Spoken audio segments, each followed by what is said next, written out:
प्राचीन काल में अनेक सभ्यताएं उभरी और नष्ट हुई, उनकी विरासतें रहस्यमय में डूबी रही।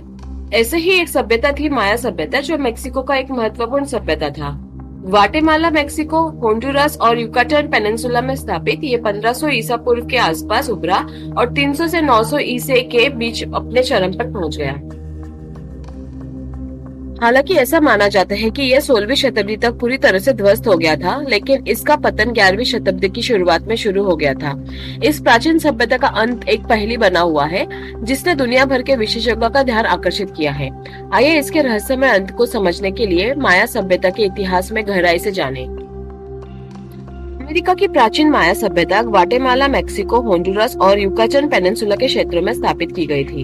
ये मेक्सिको की एक महत्वपूर्ण सभ्यता थी, जिसकी उत्पत्ति 1500 ईसा पूर्व में हुई थी। 300 से 900 ईसा पूर्व की अवधि के दौरान यह सभ्यता अपनी उन्नति के चरम पर पहुंच गई।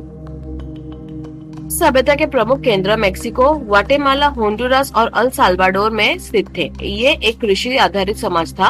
हालांकि सभ्यता अंततः 16वीं सदी में ढह गई, लेकिन इसका पतन 11वीं सदी में ही शुरू हो गया था। माया सभ्यता के लोगों ने कला, गणित, वास्तुकला, खगोल विज्ञान और लेखन जैसे विभिन्न क्षेत्रों में उत्कृष्ट प्रदर्शन किया। उनके कलात्मक विकास के इस कला को अक्सर स्वर्ण युग कहा जाता है। इस दौरान कृषि और शहरी विकास में उल्लेखनीय प्रगति हुई। इस सभ्यता की सबसे उल्लेखनीय संरचनाओं में पिरामिड है, जिनका निर्माण उन्होंने धार्मिक केंद्रों के रूप में किया था। माया सभ्यता की शासन व्यवस्था के बारे में अधिक जानकारी उपलब्ध नहीं है। हालांकि आमतौर पर यह माना जाता है कि माया शासक मुख्य रूप से पुरुष थे। हालांकि रानियों के शासन करने के भी उदाहरण थे। राजा का पद वंशानुगत होता था। आमतौर पर राजा के मृत्यु के बाद यह पद सबसे बड़े पुत्र को मिल जाता था। साहस और बहादुरी एक राजा के लिए आवश्यक गुण थे, क्योंकि केवल एक साहसी शासक ही साम्राज्य का विस्तार और सुरक्षा कर सकता था। सिंहासन पर बैठते समय देवता को प्रसन्न करने के लिए मानव बलि दी जाती थी। राजा कुलीनों और पुजारियों की सहायता से शासन करता था। वह भव्य महलों में रहता था और उसकी जरूरतों को पूरा करने के लिए कई नौकर और दास थे। माया सभ्यता ने एक कैलेंडर विकसित किया, जिसमें विभिन्न धार्मिक त्योहारों और खगोलीय घटनाओं का वर्णन किया गया था। इस कैलेंडर को माया कैलेंडर के नाम से जाना जाता है। माया कैलेंडर में ही भविष्यवाणी की गई थी कि दुनिया 2012 में खत्म हो जाएगी। हालांकि ये भविष्यवाणी गलत साबित हुई थी। ऐसा माना जाता है कि माया सभ्यता ने मेक्सिको में चिचेन इट्जा के प्रसिद्ध स्थल को एक प्रमुख शहर और केंद्र मानते हुए इसका निर्माण किया था। यह स्थल यूनेस्को के विश्व धरोहर स्थलों में शामिल है।